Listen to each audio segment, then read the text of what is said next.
فارا اتنا تیز تیز بولے جا رہی تھی کہ اسے اسپیکر آف کرنے کا موقع ہی نہیں ملا۔ بے اختیار کیف نے کندھے کی پشت کو دیکھا، وہ خاموشی سے ڈرائیو کر رہا تھا۔ اف، ہے کہاں یہ؟ ذرا بات کرواؤ میری۔ فارا اپنے تئیں ایک اچھی دوست ہونے کا ثبوت دے رہی تھی۔ کیف نے ایک ہاتھ ہلا کے نفی کا اشارہ کر دیا۔ کہا کچھ نہیں۔ چونکہ بیک ویو مرر اوپر کی طرف تھا، وہ اس کا چہرہ نہیں دیکھ سکتی تھی۔ ابھی وہ مصروف ہے، تم بعد میں اسے خود ہی کال کر لینا۔ کال بند ہونے کے بعد بھی کار میں ایک عجیب سی ٹینشن پھیل گئی۔ اس کو معلوم نہیں تھا کہ تم سن رہے ہو۔ وہ کچھ غلط تو نہیں کہہ رہی تھی؟ کیف جمال ایک لوزر ہے اور رہے گا۔ اس کا لہجہ سپاٹ تھا۔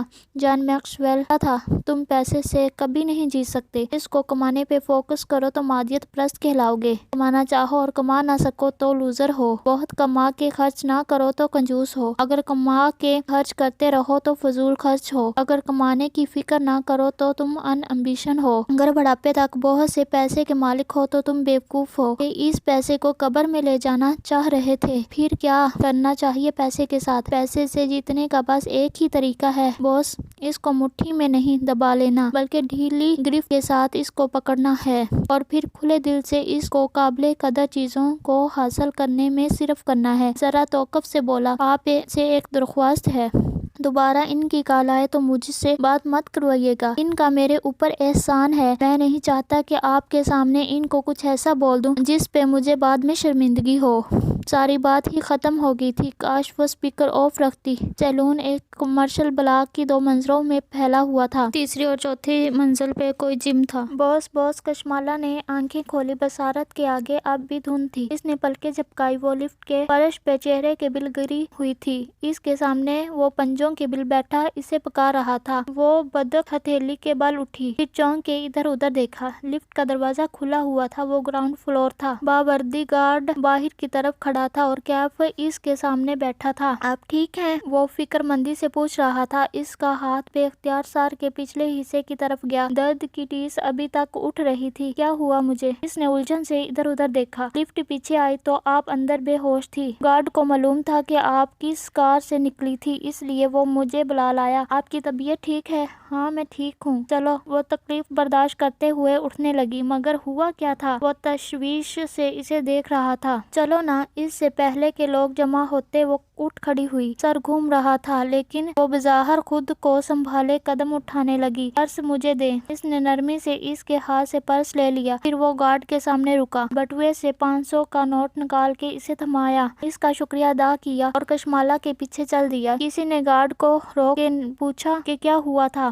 وہ ایک باجی سیلون آئی تھی، اس کی شاید طبیعت خراب ہو گئی تھی، میں ان کے شوہر کو پارکنگ سے بلا لایا۔ وہ قصہ بیان کر رہا تھا۔ سیدھے گھر چلو۔ اس کا سر شدید درد کر رہا تھا۔ سیٹ کی پشت سے اسے ٹکا دیا اور آنکھیں بند کر لی۔ پہلے مجھے بتائیں ہوا کیا تھا؟ وہ کہتے کہتے چونکا۔ اس نے کچھ کیا ہے؟ میں ابھی دیکھتا ہوں، میں ابھی کیف نے جلدی سے سیٹ بیلٹ اتاری اور کہا میں ابھی دیکھتا ہوں۔ واپس بیٹھو کیف۔ انداز میں تحکم بھی تھا اور تکان بھی۔ وہ میری کزن کا سیلون ہے، یہاں تماشا نہیں بنانا، خاندان میں باتیں بنتی ہیں، مجھے بتائیں تو صحیح کہ ہوا کیا تھا؟ وہ اس کی طرف رخ موڑ کے بیٹھا اور سنجیدگی سے پوچھا۔ ماتھے پہ بل تھے، آنکھوں میں غصہ بھی تھا۔ اسے جو یاد تھا بتا دیا۔ میں نے اس کا چہرہ دیکھا تھا مگر میں اس کو نہیں جانتی۔ لفٹ میں CCTV بھی نہیں تھا۔ لفٹ کے باہر تو ہوگا، مجھے دیکھنے تو دیں۔ میرا کیا فائدہ آپ کو اگر میں یہ چیزیں مینج نہیں کر سکتا؟ اسے غصہ آ رہا تھا۔ یہ طے تھا کہ وہ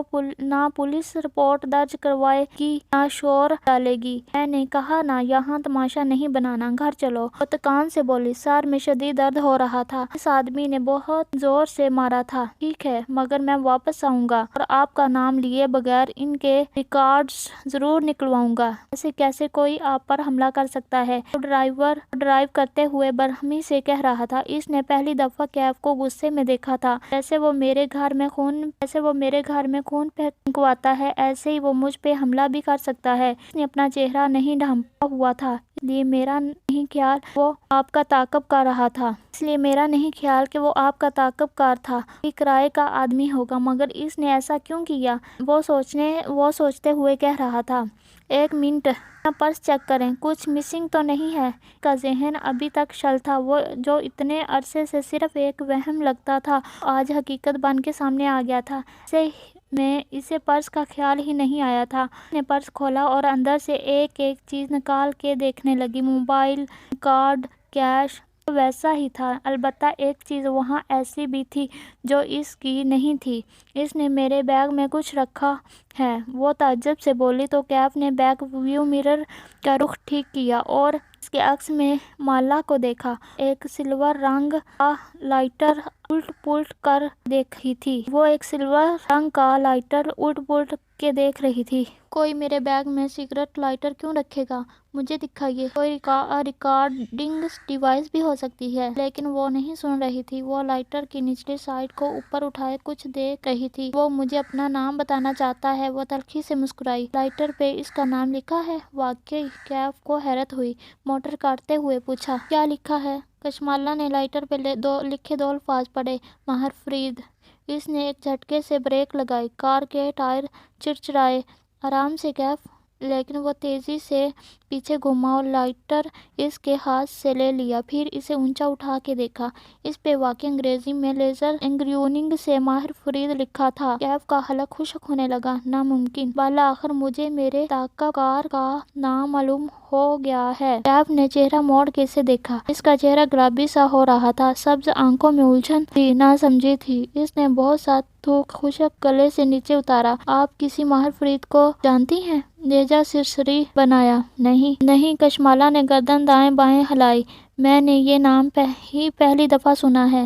میں یہ لائٹر رکھ لوں؟ اس کو چیک کرنا ہوگا، اندر کوئی ریکارڈنگ ڈیوائس نہ ہو۔ کشمالہ نے اس بات میں سر ہلا دیا۔ وہ واپس کار سٹارٹ کرنے لگا، البتہ اس کے چہرے کی رنگت اڑی سی تھی۔ گھر کی پورچ میں جب وہ گھر سے نکلتی تو وہ دیکھ سکتی تھی کہ وہ پریشان لگ رہا ہے۔ سفارہ تمہارے بارے میں غلط تھی۔ جو لوگ پیسے کے لالچی ہوتے ہیں وہ گارڈ کو ٹپ نہیں دیتے۔ وہ چونکا۔ اس حالت میں بھی وہ نوٹ کر رہی تھی۔ وہ پھیکا سا مسکرایا۔ اپنے